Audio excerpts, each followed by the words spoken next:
জয় জগন্নাথ বন্ধুরা। আর মন টিকছে না, বাইরের এত সুন্দর পরিবেশে আমরা দাঁড়িয়ে আছি, কখন ভেতরে যাব। আর দেখো এখানে মানে আমি তো পুরীর জগন্নাথ মন্দিরে কখনো যেতে পারিনি, তাই জগন্নাথ দেবী আমাকে যেন দীঘাতে ডেকে নিয়ে এসেছে। আমরা কিন্তু এখানে এসেছি 6 নম্বর গেট দিয়ে প্রবেশ করেছি। তো ওরা বলেছে ভেতরে ঢোকার সময় ক্যামেরা অন নেই, মানে মেন গেটে, কিন্তু ভেতরে তোমরা সবাই ক্যামেরা করতে পারো।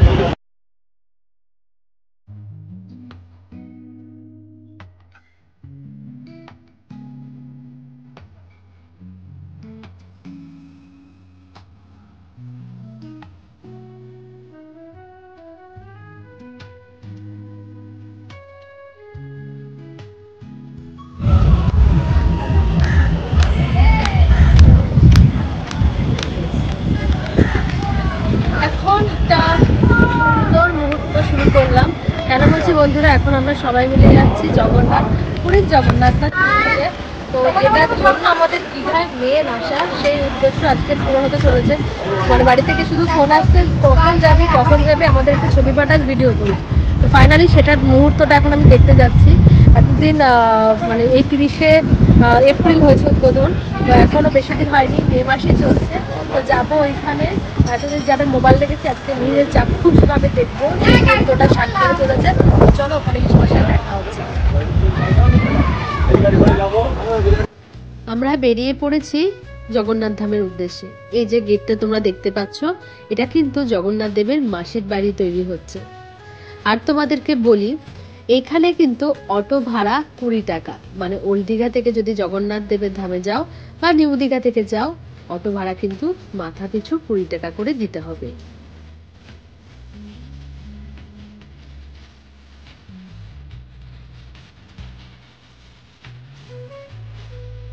ফাইনালি বন্ধুরা, আমি এখন দাঁড়িয়ে আছি দীঘার জগন্নাথ ধামের ঠিক সামনে।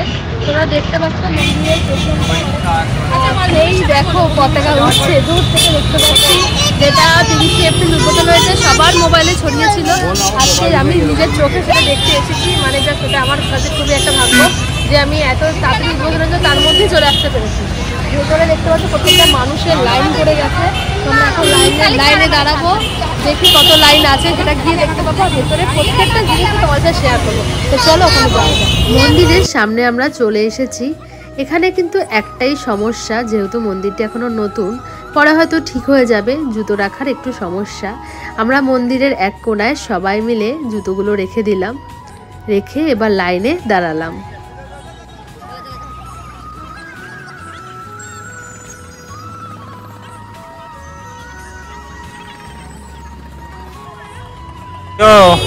কোথায় এসছো? ঠাকুরের প্যান্ডেল, দুর্গাপুজোর প্যান্ডেল দেখে লাইন দিয়ে দেখো। আবার এদিকে ঠাকুরের আনন্দ, বড় বড় টেনশন জুতোর ভয়। জুতো রাখার ব্যবস্থাটা ঠিক নয় না, হয়তো হবে এরপর আস্তে আস্তে হবে। বুঝতে পারছি না, লাইন আর লাইন, এখানেও ঝগড়া, এখানেও সেই ঠাকুর দেখা মানে ঝগড়া। তুমি বলো না,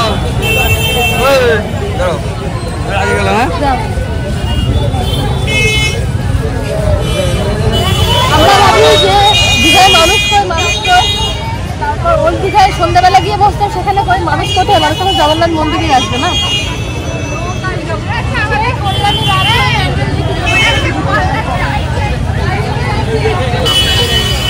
এই মন্দিরটি হিন্দুদের বৈষ্ণব ঐতিহ্যের পবিত্র এবং এটি উড়িষ্যার পুরীর বিখ্যাত জগন্নাথ মন্দিরের প্রতিরূপ হিসেবে নির্মিত করা হয়েছে। তোমরা যারা দীঘায় আসতে চাইছো এবং জগন্নাথ দেবের দর্শন করতে চাইছো, তাদেরকে অবশ্যই এখানকার সময়সীমাটা আমি একটু বলে দিই। মন্দিরটি সকাল 6টায় খোলে এবং দুপুর 1টায় বন্ধ হয়ে যায়। আবার বিকেল 3টায় খোলে, আবার রাত 9টার মধ্যে কিন্তু বন্ধ হয়ে যায়। এখানকার ভক্তরা 6 এবং 7 নম্বর গেট দিয়ে মন্দিরে কিন্তু প্রবেশ করতেই পারবে। মন্দিরটি উদ্বোধন হয়েছে গত 30শে এপ্রিল 2025। দিনটি ছিল পবিত্র শুভ অক্ষয় তৃতীয়া। ওই দিন পশ্চিমবঙ্গের সম্মানীয় মুখ্যমন্ত্রী মাননীয়া মমতা ব্যানার্জি মন্দিরটি উদ্বোধন করেন। মন্দিরের ভেতরে ঢোকার সময় কিন্তু মোবাইল ফোন আমাদের সবাইকে অফ করে দিতে বলেছিল এবং ভেতরে কিন্তু মোবাইল ফোন ব্যবহার করা যেতেই পারে, শুধুমাত্র প্রবেশ পথেই মোবাইল ফোন আমাদের অফ রাখতে বলা হয়েছিল। চলো ভেতরটা তোমাদের এবার ঘুরিয়ে দেখাই। জগন্নাথ ফাইনালি ঢুকে ঢুকে গেছি দেখো জগন্নাথ ধামের ভেতরে, আর কি সুন্দর লাগছে ভেতরটা, জাস্ট খুবই সুন্দর লাগছে। মানে আমি তো পুরী জগন্নাথ মন্দিরে কখনো যেতে পারিনি, তাই জগন্নাথ দেবী আমাকে যেন দীঘাতে ডেকে নিয়ে এসেছে।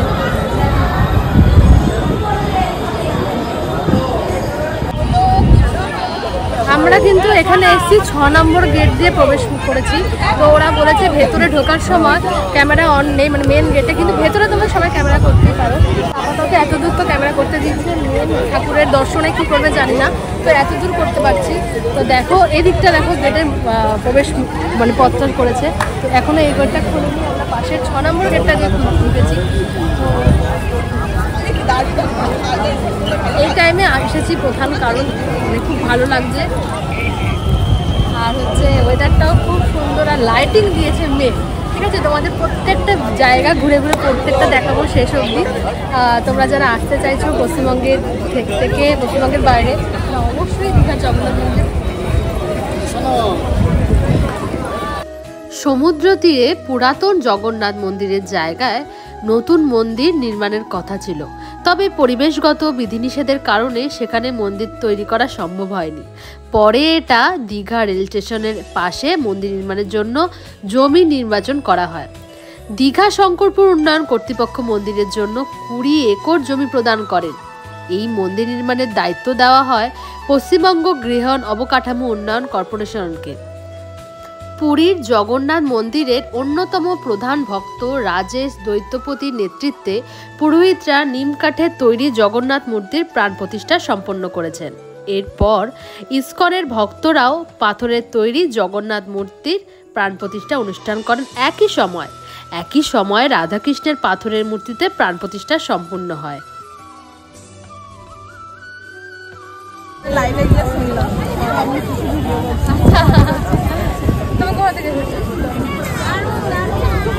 মানে লাইভে আমি জয়েন হয়েছিলাম, দিয়ে তখন বললাম, দিয়ে বললে যে আমার তো মেমারিতে বাড়ি, মেমারিতেও কাজের সূত্রে ওরা এসে সব বান্ধবীরা নিয়ে। আচ্ছা হ্যাঁ, আমি ওই দিনকে দেখলাম তো আলো।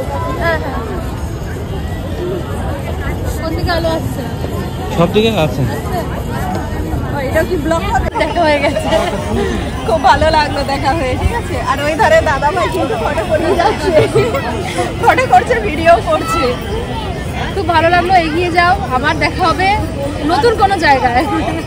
আচ্ছা তোমরা কি জানো বন্ধুরা মন্দিরটির উচ্চতা কত? মন্দিরটির উচ্চতা 213 ফুট। মন্দিরটিতে একটা বিশাল বিমান বা মিনার রয়েছে। এটি ভিয়েতনাম থেকে আমদানি করা মার্বেল মেঝে দিয়ে নির্মিত, যা সৌন্দর্য এবং স্থায়িত্ব যোগ করে। রাজস্থানের বংশী পাহাড়ের বিখ্যাত বেলে পাথর দিয়ে তৈরি মন্দিরটি নির্মাণে ব্যবহার করা হয়েছে।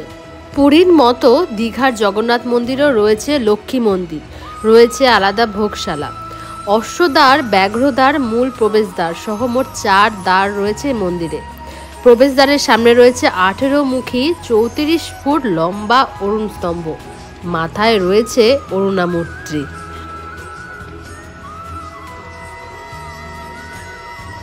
বলা হচ্ছে সিংহদ্বারে ঢুকলেই পুরীর মন্দিরের মতো দেখা যাবে জগন্নাথ দেবের মূর্তি। দীঘার মন্দিরে রয়েছে ভোগ মণ্ডপ, তারপর 16 স্তম্ভের উপরে নাট মন্দির, নাট মন্দিরের পরে 4 স্তম্ভের উপরে দাঁড়িয়ে জগমোহন, তারপর মূল গর্ভগৃহ। জয় জগন্নাথ বন্ধুরা, আর মন টিকছে না বাইরের এত সুন্দর পরিবেশে আমরা দাঁড়িয়ে আছি, কখন ভেতরে যাব। আর দেখো এখানে কি সুন্দর পদ্ম ফুল, এই সুন্দর জায়গা, এই হয়তো এরপর আরো সুন্দর করে দেবে, হয়তো এখানে আরতিও হতে পারে। কিন্তু এই যে বসার এত সুন্দর জায়গা করেছে, এটা খুব ভালো লাগছে। কিন্তু দুঃখের বিষয় এখানে বসতে দিচ্ছে না, কন্টিনিউ দাদারা হুইসেল বাজাচ্ছে, আসলে ভিড় হচ্ছে তো।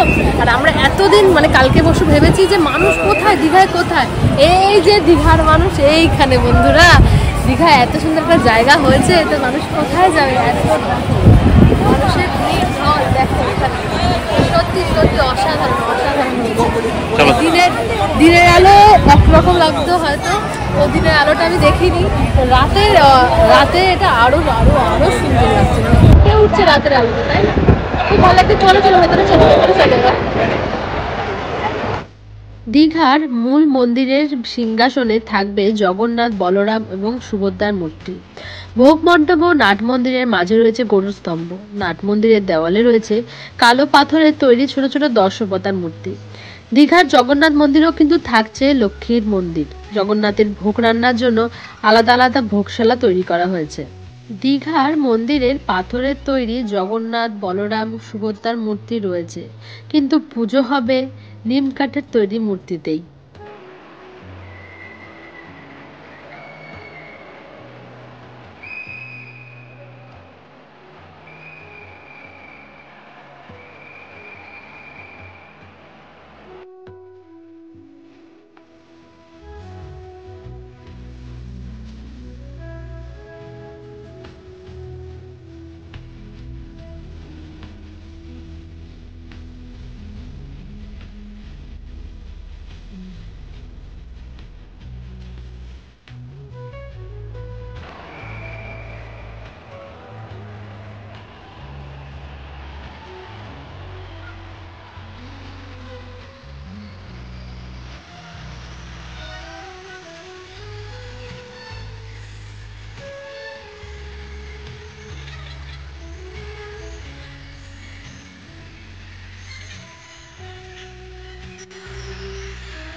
সেই আসবো আসবো করে চলে এসেছি এবং এত সুন্দর এক মুহূর্তের সাক্ষী যে থাকতে পেরেছি, এতেই ধন্য হয়ে গেছি আমি। তো রাতের মন্দিরটি যেন আরো সুন্দর লাগছে। তোমরা যারা দীঘায় আসবে ভাবছো, অবশ্যই এসে দীঘার জগন্নাথ মন্দিরে একবার প্রবেশ করে যাও এবং দর্শন অবশ্যই করো। ভিডিওর শেষ বেলায় তোমাদের একটা কথা অবশ্যই জানাই, এখানে কিন্তু হ্যান্ডিক্যাপ পেশেন্টদের জন্য হুইলচেয়ারের ব্যবস্থা রাখা হয়েছে। ভিডিওটা আশা করি বন্ধুরা তোমাদের ভালো লেগেছে। ভালো লাগলে অবশ্যই লাইক, কমেন্ট, শেয়ার, সাবস্ক্রাইব করতে ভুলো না। ফেসবুক থেকে যারা দেখছো তারা অবশ্যই ফলো করে পাশে থেকো। যারা ইউটিউব থেকে দেখছো তারা অবশ্যই সাবস্ক্রাইব করে দিও। নতুন ভিডিও নোটিফিকেশান পাওয়ার জন্য বেল আইকনটা অবশ্যই প্রেস করে রাখো, তাহলে নতুন ভিডিও নিয়ে খুব জলদি দেখা হচ্ছে। সবাই ভালো থেকো, সুস্থ থেকো।